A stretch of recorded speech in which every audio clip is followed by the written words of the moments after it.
Assalamualaikum warahmatullahi wabarakatuh.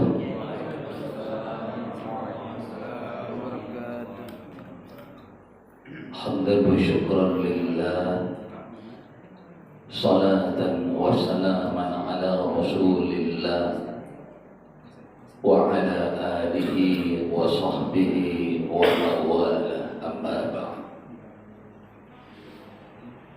Bapak Ketua Masjid Al-Ikhlas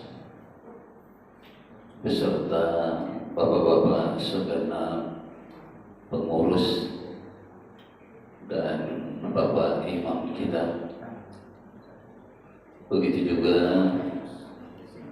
bapak-bapak, ibu-ibu, orang-orang tua kita, jamaah para pemakmur Masjid Al-Ikhlas, jamaah para pencinta majelis taklim Masjid Al-Ikhlas, hadirin dan hadirat yang dirahmati oleh Allah, insyaallah dirahmati dunia dan akhirat. Alhamdulillah, kita sangat-sangat bersyukur kepada Allah Subhanahu wa Ta'ala. Sepekan lamanya kita berpisah, sepekan pula usia kita bertambah, dan pada malam hari ini kita masih ada. Pada malam hari ini kita masih hidup dan dalam keadaan sehat walafiat. Allah kembali mempertemukan kita di tempat dan di majelis yang agung dan mulia ini. Kita senantiasa bermohon kepada Allah agar majelis yang mulia ini Allah tidak sia-siakan untuk kita, tapi Allah karuniakan manfaat demi manfaatnya yang tiada terhingga kepada kita. Bahkan bermanfaat tidak hanya untuk menjadi bekal menjalani sisa-sisa kehidupan kita di dunia yang fana ini saja, tapi terbawa manfaatnya sampai ke kehidupan akhirat kita yang kekal dan abadi nanti. Amin ya Allah, amin ya Rabbal Alamin. Kemudian salawat dan salam keharibaan dan kepangkuan baginda Rasulullah Muhammad sallallahu alaihi wasallam. Allahumma salli wa sallim wa barik alaihi wa ala alihi wa sahbihi. Bapak dan Ibu jamaah Masjid Al-Ikhlas yang dirahmati oleh Allah Subhanahu wa Ta'ala, dari pertemuan kita pada pekan yang lalu, kita sudah memahami, insyaallah kita sudah mengerti dengan baik bahwa ada 4 hakikat dari sholat yang kita kerjakan. Jadi hakikatnya, inti dari sholat itu ada 4 yang sudah kita sebutkan. Yang pertama yang lalu kita sebutkan bahwa sholat kita itu adalah tempat menyembah Allah, tempat kita mengabdikan diri kepada Allah. Dalilnya, wa ma khalaqatul jinna wal insa illa liya'budun, untuk mengabdi kepada Allah, untuk menyembah kepada Allah. Baru kemudian hakikat yang kedua yang lalu kita sebutkan, bahwa dengan sholat kita itu kita datang dan menghadapkan diri kita kepada Allah. Kita datang dan menghadapkan diri kita kepada Allah. Dalilnya wajjahtu wajhiya lilladzi fataras samawati wal ardh. Allah juga begitu, itu hakikatnya, bahwa Allah Subhanahu wa taala muqabbilun 'alal musalli. Dia menghadapkan baik dirinya maupun menghadapkan sifat-sifatnya, memperhatikan sifatnya maha melihat, mendengarkan sifatnya yang maha mendengar. Itu terus memandangi hambanya yang sedang sholat dan mendengarkan apa yang dikatakan oleh hambanya di dalam sholatnya.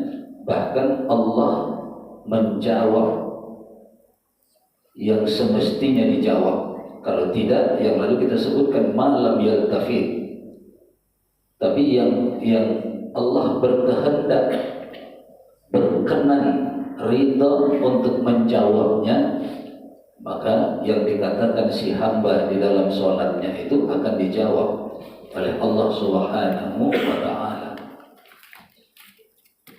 Kemudian yang ketiga, hakikat sholat yang kita sebutkan yang lalu adalah bahwa di dalam sholat kita sesungguhnya kita sedang bermunajat kepada Allah, bermunajat kepada Allah, bercakap-cakap kepada Allah. Dalilnya kata Nabi kita sallallahu alaihi wasallam, orang yang sedang sholat itu fa innama yunaji rabbahu, mereka sedang bermunajat rabbahu, kepada Tuhannya, kepada Allah. Maka kata Nabi kita, falyanzur kaifa yunaji, perhatikan betul-betul, kata Nabi, falyanzur, perhatikan betul-betul, kaifa yunaji, bagaimana munajatmu kepada Allah dalam sholat. Perhatikan munajatmu di dalam sholatmu. Apa benar engkau sudah bermunajat? Apa iya ada munajat di dalam sholatmu? Maka kata Nabi, falyanzur kaifa yunaji. Itu hakikat yang ketiga. Baru hakikat yang keempat, dengan merasa menyembah, mengabdi, dengan merasa datang dan menghadapkan diri, dengan merasa bermunajat, bercakap-cakap kepada Allah, kepada Tuhannya. Maka puncak hakikat itu adalah bahwa dengan sholat kita, kita mesti ingat kepada Allah. Tidak ada gunanya sholat yang tidak ingat. Bahasanya begitu keras. Memang dia bisa sholat, kita lihat, nampak kita dia sholat, tapi tidak ada ingat. Berarti puncak hakikat dia tidak dapat. Dalilnya wa aqimis sholata lidzikri.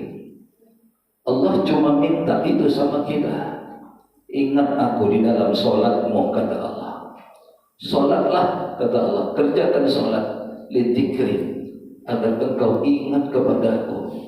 Allah hanya minta tadi kita mengibadahinya, menyembahnya, kita hadapkan betul-betul diri kita kepadanya, kemudian kita munajat, bercakap kepadanya, kita cakapkan sesuatu kepadanya. Maka kemudian Allah minta sama kita, ingat aku, kata Allah, ingat aku. Cuma itu yang diminta Allah. Maka kalau ini tidak ada, bahasa kita itu apalah gunanya itu dikerjakan, karena tidak ada hasilnya. Nah, kita walaupun selama ini mungkin hasil itu belum ada, tapi terlihat keinginan kita mau berhasil. Kita mulai majelis kita ini kurang lebih 2 bulan yang lalu, karena kita ingin. Dan Allah, Bapak dan Ibu, tidak selamanya menilai hasil. Tapi Allah akan menilai kita lewat proses. Wah, kapan lagi saya dapat Ustaz? Umur saya sudah sekian. Allah tidak kepingin kita berhasil kalau kita sudah berproses. Tidak mungkin berhasil kalau tidak berproses. Jadi prosesnya ini itu dinilai oleh Allah. Sudah 8 kali dia datang. Keinginannya nampak, keinginannya terlihat. Itu Allah nilai itu. Tidak ada yang sia-sia. Persoalannya nanti apakah dapat atau tidak, itu soal yang kedua nanti. Yang pertama, ada keinginan dulu. Nah, oleh karena itu 4 hal hakikat sholat yang kita sebutkan pada pertemuan kita yang lalu, maka berjuanglah,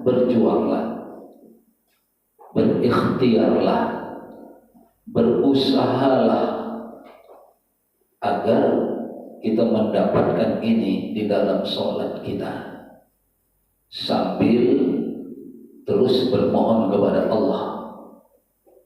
Karena kalau Allah sudah ingin atau Allah menyayangi seorang hamba, Allah akan berikan kepadanya pemahaman tentang agama ini. Kata hadis Nabi, tanda orang yang Allah sudah sayang sama dia, yufaqihu fiddin, Allah akan faqihkan dia. Maka doa imam kita pun ada saya dengar itu, Allahumma faqihna fiddin, Allahumma faqihna fiddin. Ya Allah, faqihkan kami dalam urusan agama. Artinya pahamkan kami. Sehingga salah satu disiplin ilmu itu disebut ilmu fiqh, ilmu memahami agama, hukum agama. Nah, maka dari itu, ini tanda Allah sayang sama kita nih. Diumumkan sama pengurus masjid 2 bulan yang lalu, kita yang tergerak hati, itu tanda sayang Allah. Kalau Allah tidak sayang, walau sudah diumumkan berulang-ulang, tiap malam Senin nonton TV dia di rumah. Tiap malam Senin terdengarnya ada suara majelis, tak mengusik hatinya, tak ada kepinginnya untuk datang.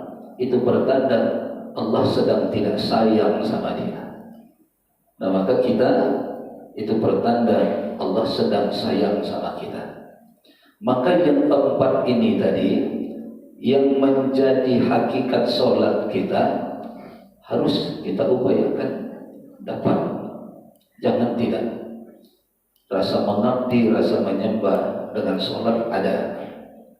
Kemudian rasa menghadapkan diri kepada Allah juga ada. Nanti kita akan masuk di pelan-pelan nih. Kemudian rasa bermunajat kepada Allah ada. Lalu puncaknya ingat kepada Allah ada. Dapat. Maka dapat dia. Kalau kita mulai mencoba memasuki, yang lalu ada pertanyaan dari jemaah kita soal berpakaian, berpenampilan di dalam sholat. Maka kalau kita pasang kepada yang 4 tadi, sholat adalah mengabdi kepada Allah, menyembah kepada Allah. Kemudian sholat adalah menghadapkan diri kepada Allah, datang menghadapkan diri kepada Allah. Kalau itu tertanam, kira-kira masih maukah yang bersangkutan berpakaian sembarangan? Yakin kita pasti tidak. Maka kalau ada orang yang berpakaian sembarangan ketika dia mengerjakan sholatnya, ini kemungkinan besarnya dia memang tidak merasa datang dan menghadapkan diri kepada Allah. Kenapa?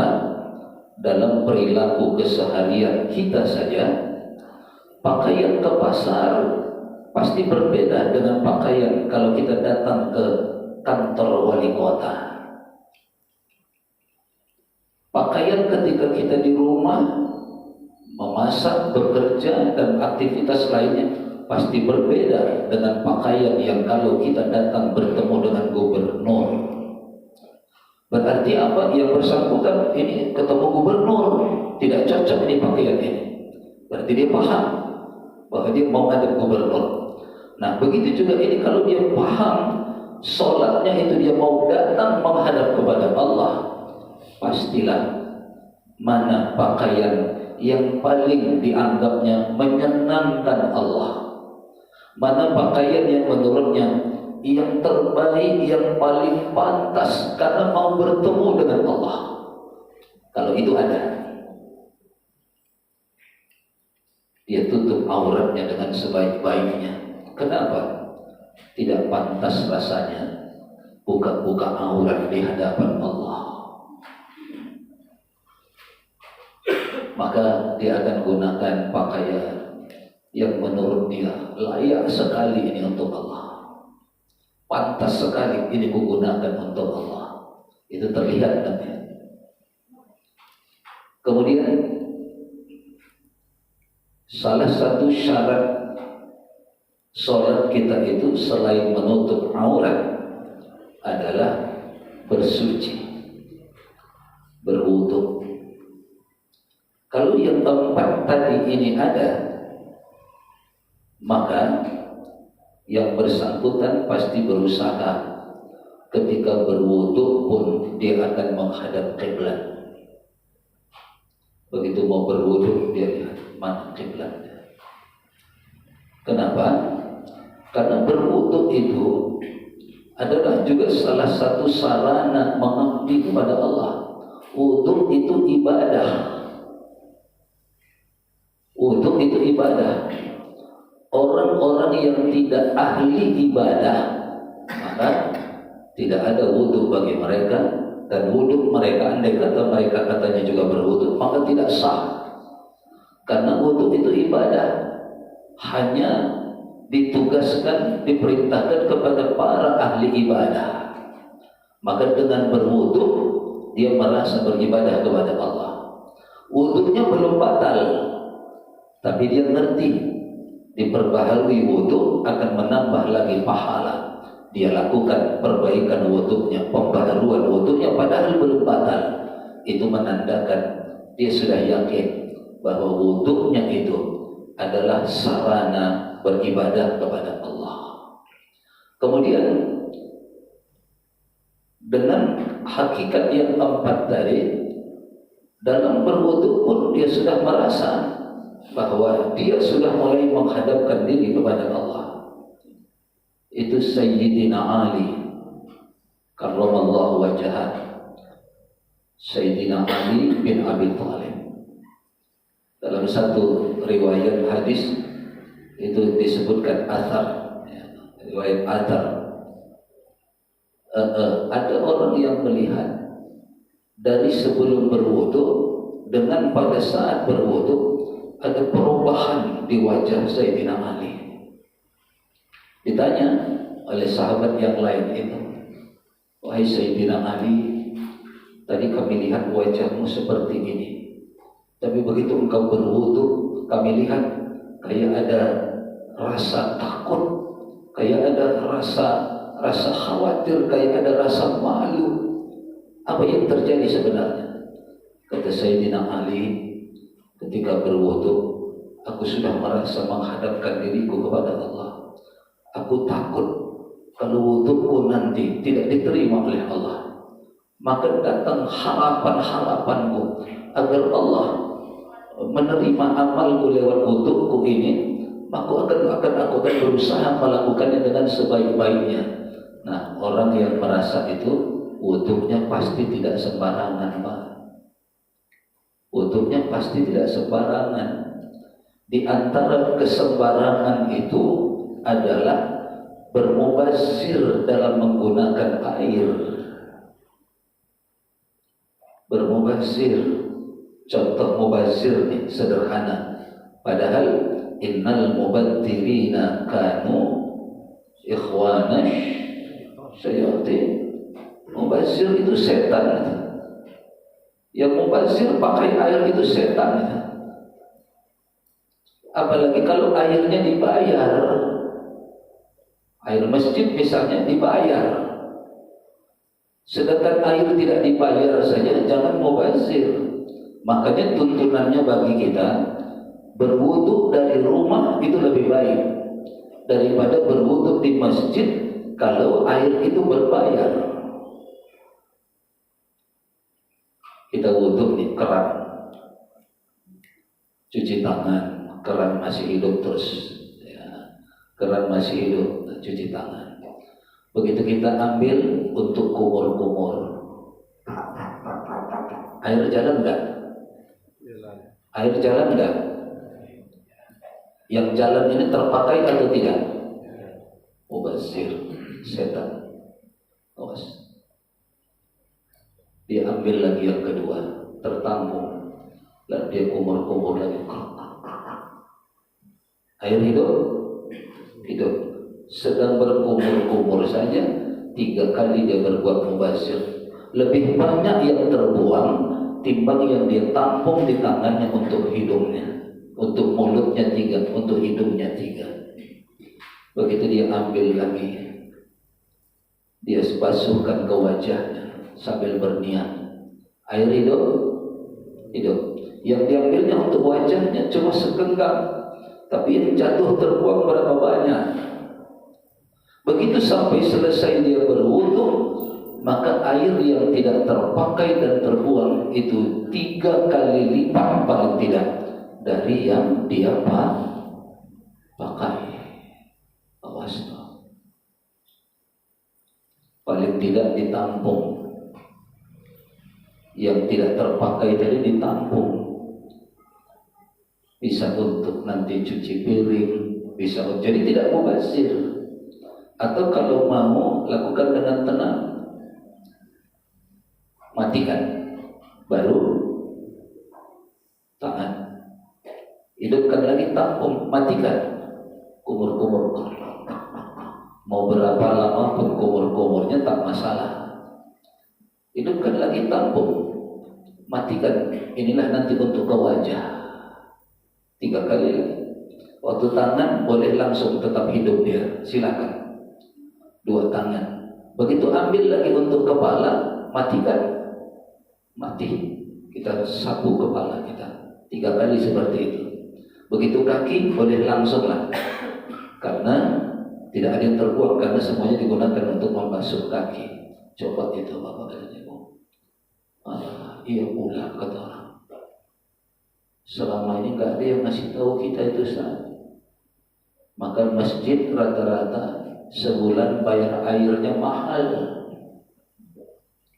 Yang dibayar itu yang banyak terbuang.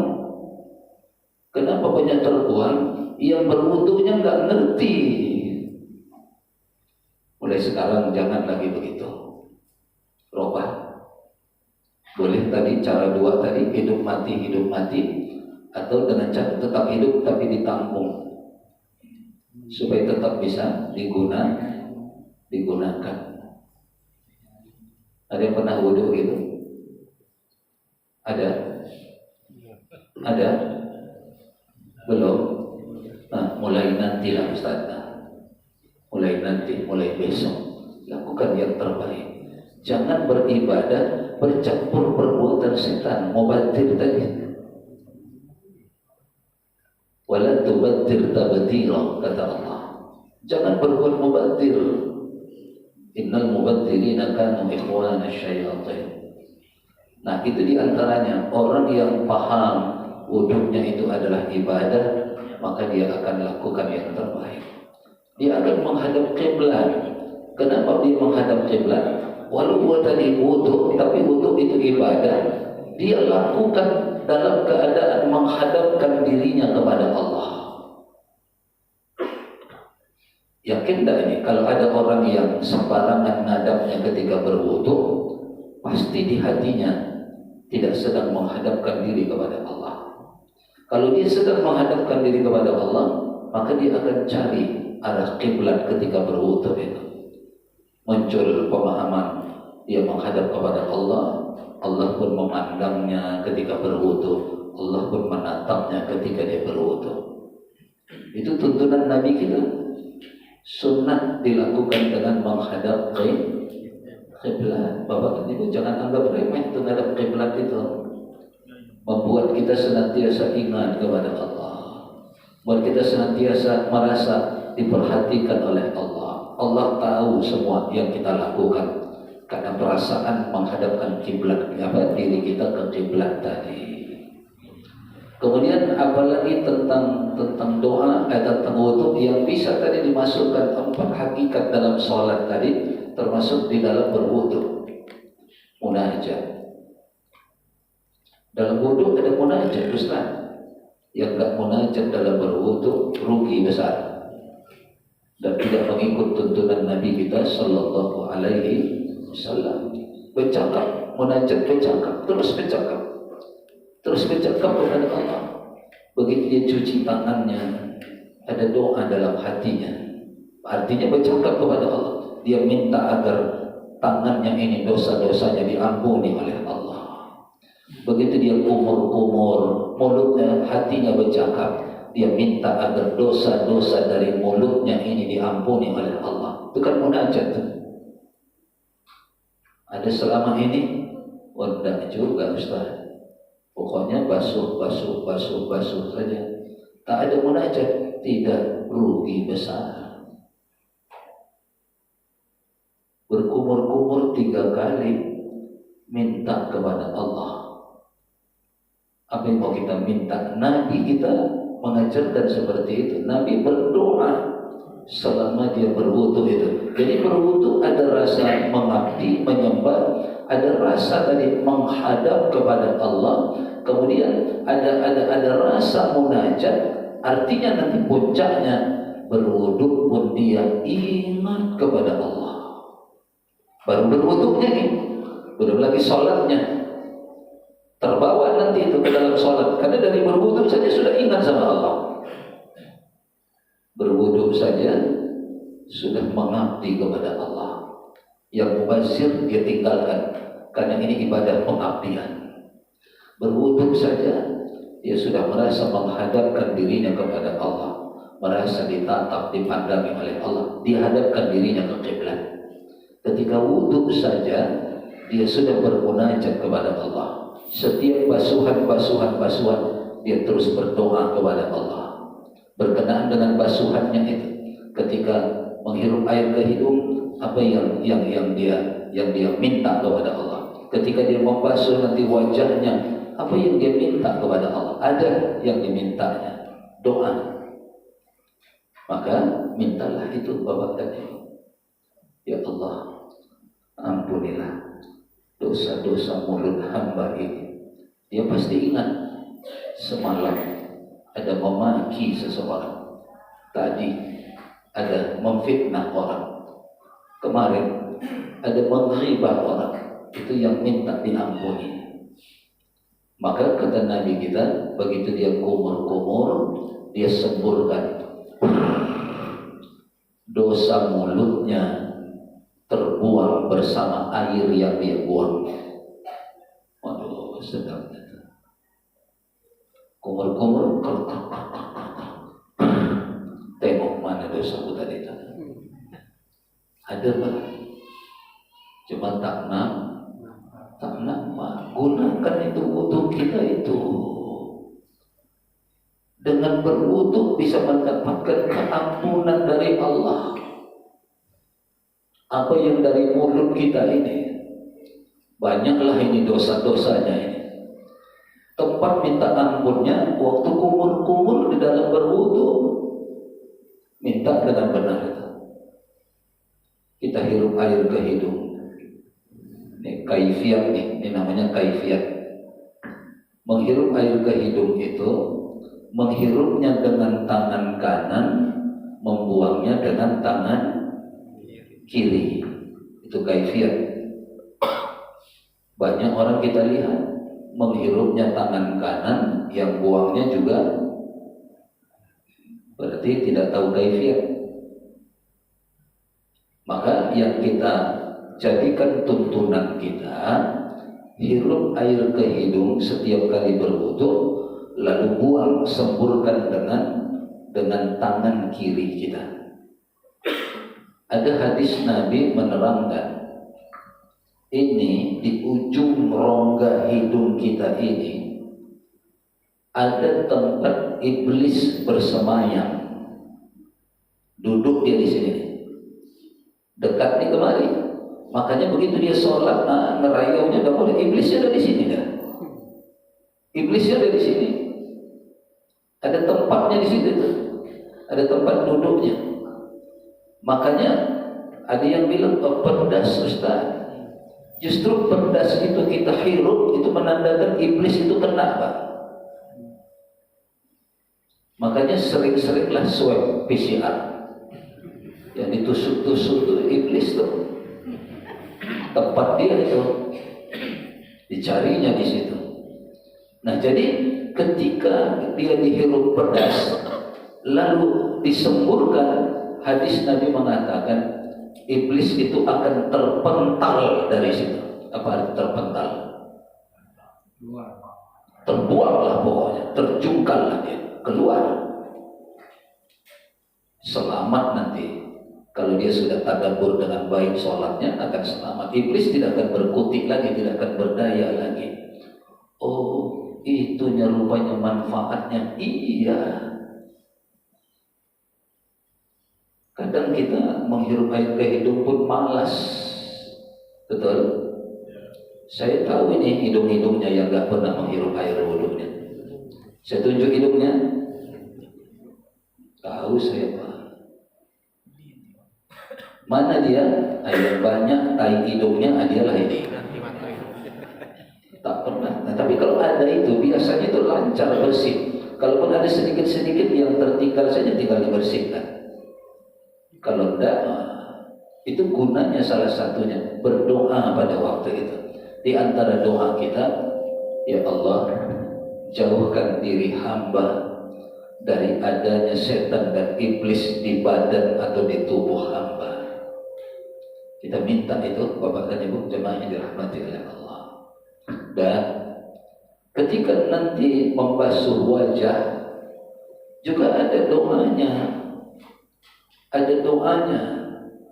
Apalagi basuhan yang pertama itu nanti bersamaan dengan niat. Ini agak panjang nih, berniat ketika berwudu. Jadi sama seperti sholat, kita senggol sedikit saja dulu. Sholat itu niatnya bukan sebelum takbiratul ihram. Sholat itu niatnya bukan setelah takbiratul ihram. Tapi niat itu bagi pemahaman kita bersamaan dengan takbiratul ihram. Begitu takbiratul ihram kita mulai huruf alifnya Allah kan, maka niat sudah datang di dalam hati. Loh, jadi yang usolli itu Ustaz, itu bukan niat, itu lafaz niat. Kalau niatnya yang sebenarnya dalam hati itu bersamaan dengan ucapan pembuka sholat kita yang pertama, yaitu takbir. Nah, nanti itu lebih jauh kita bahas. Dalam berwudu, maka niat itu bukan sebelum membasuh wajah, atau niat itu juga bukan setelah membasuh wajah. Tapi kapan niat berwudu dalam hati itu datang? Ketika air pertama sekali menyentuh wajah kita. Dan disunatkan yang pertama disentuh itu bahagian kanan atas. Jadi bukan basuh wajah itu ini dulu baru kemarin, enggak. Tapi dimulai dari atas dulu, yang kanan. Begitu kita basuh, nih prakteknya nih kalau begitu. Kan nawaitul wudu'a li raf'il hadathil asghar lillahi ta'ala. Artinya kan sengaja hamba berwudu untuk mengangkat hadas kecil karena Engkau ya Allah. Itu ada dalam hati. Jadi pada waktu ngambil air, begitu kita merasakan air menyentuh pertama sekali wajah kita, disitulah mulai sengaja hamba berwudu untuk mengangkat hadas kecil semata-mata karena Engkau ya Allah. Habis di batuhan pertama, niatnya di situ. Untuk yang kedua nanti tak lagi niat, Tapi doa tadi, munajat tadi, ambil air. Ya Allah, ampunilah dosa-dosa yang ada di panca indera di wajah hamba ini. Sambil digosok, sambil mulut hati bercakap, berdoa kepada Allah.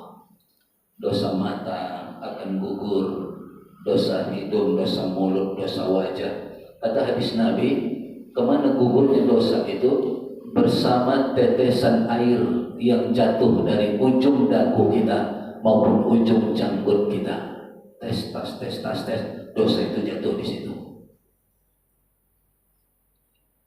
Aliran air dari wajah kita tersebut. Manfaatkan ini Bapak dan Ibu untuk ini.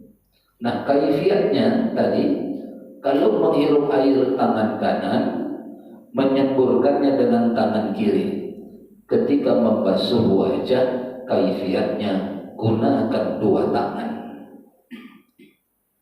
Oh, saya selama ini satu Ustaz. Ya sudahlah, selama ini akan datang dua. Ambil tadi, begitu membasuh, kemudian sambil digosok-gosok, niat tadi hadir dalam hati. Sengaja hamba berwudu mengangkatkan hadas kecil karena Engkau ya Allah. Selesai, ambil lagi. Ya Allah, ampunilah dosa-dosa panca indera yang ada di wajah hamba ini, dan bimbing ya Allah tidak melakukan dosa-dosa baru lagi. Itu dia basuhan yang ketiga. Kita basuh lagi dengan dua tangan. Ya Allah, pancarkan cahaya kebaikan di wajah hamba ini dengan berkah wudu ini ya Allah. Minta biar wajahnya jangan kusut aman, biar wajahnya glowing insya Allah. Gak perlu pakai ini itu. Dengan wudu saja, dengan wudu. Tapi tadi diminta itu, pancarkan cahaya kebaikan di wajah hamba dengan air wudu ini ya Allah. Maka itu tadi, jangan berhenti bermunajat, jangan berhenti berdoa kepada Allah Subhanahu wa ta'ala. Karena waktu sudah masuk, dialog malam hari ini kita tiadakan dulu ya Bapak dan Ibu. Yang lalu kita pakai dialog. Nah, malam Senin depan, jika ada waktu nanti kita dialog. Itu pun kalau Pak Ketua, Pak Imam ini pengurus, insya Allah tanggal 6, tanggal 7, tanggal 8, tanggal 9 ini kafilah MTQ Kalimantan Barat akan TC Training Center.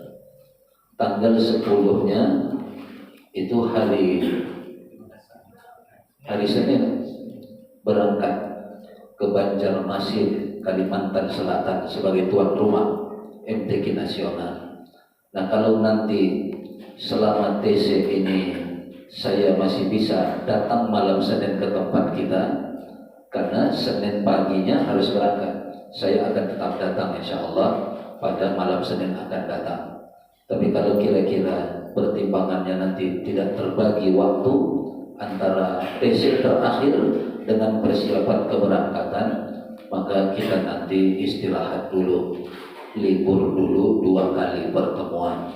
Karena kafilah kita, rombongan kita ke Kalimantan Selatan itu lebih kurang 9 hari, sama perjalanan jadi 10 hari. Mudah-mudahan saja masih bisa, insya Allah. Kita bermohon kepada Allah Subhanahu wa ta'ala agar Allah mempertemukan kita kembali dalam keadaan sehat walafiat pada taklim kita yang akan datang. Amin ya Allah, amin ya Rabbal Alamin. Rabbana zidna ilman nafi'an warzuqna fahman wa amalan shalihan. Rabbana atina fid dunya hasanah wa fil akhirati hasanah wa qina adzabannar. Walhamdulillahirabbil alamin. Sebelum ditutup, terima kasih saya sampaikan pada pekan yang lalu ada